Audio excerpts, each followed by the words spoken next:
ఈరోజు మనం ఒక సింపుల్ ఇంగ్లీష్ స్టోరీ నేర్చుకున్నాం. తెలుగు మీనింగ్‌దో 'Ravi and his dream'. Ravi ఒక చిన్న ఊర్లో ఉండేవాడు. ఇక్కడ మనం రవి ఒక చిన్న ఊరిలో ఉండేవాడు అన్నప్పుడు he lived in a small village అని చెప్పొచ్చు. ఇంకో రకంగా Ravi is a small village boy అంటే దాంట్లోనే అక్కడ ఉండేవాడు అనే మీనింగ్ వస్తుంది. అతను ఇంగ్లీష్ నేర్చుకోవాలి అని కోరుకున్నాడు. అతను హీ వాంట్స్ అనుకున్నాడు. ఏం అనుకున్నాడు? నేర్చుకోవాలని, learn. So he wants to learn ఏంటది? English. So he wants to learn English.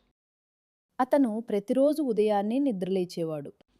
ప్రతిరోజు ఎవ్రీడే లేచేవాడు. వేక్సప్ ఇప్పుడు ఎర్లీగా పొద్దున్నే. So everyday he wakes up early.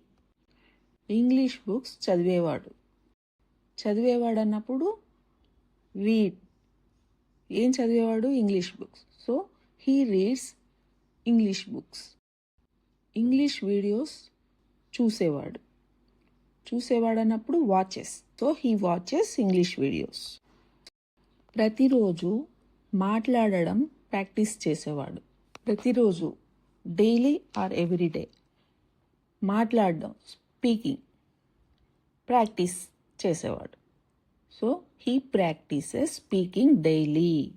మొదట్లో మిస్టేక్స్ చేసేవాడు. మొదట్లో అన్నప్పుడు ఎట్ ఫస్ట్, చేసేవాడు అన్నప్పుడు మేక్స్. ఏం చేసేవాడు? Mistakes. So at first he makes mistakes. కానీ వాడు వదలలేదు. కానీ అన్నప్పుడు but. He does not give up.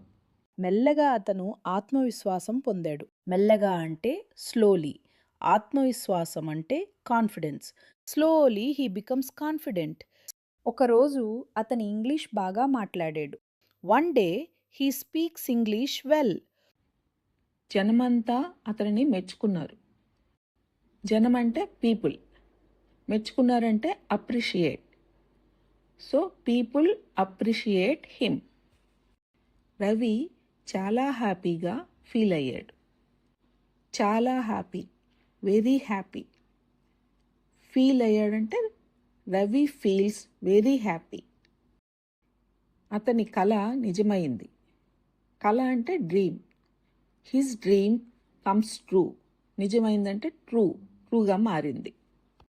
Daily మీరు కూడా ఇలాగే ప్రాక్టీస్ చేస్తే ఇంగ్లీష్లో పర్ఫెక్ట్ అవుతారు. ఇంకా ఇలాంటి స్టోరీస్ మీకు డైలీ కావాలంటే ఛానల్ని ఫాలో అవ్వండి. Thank you for watching.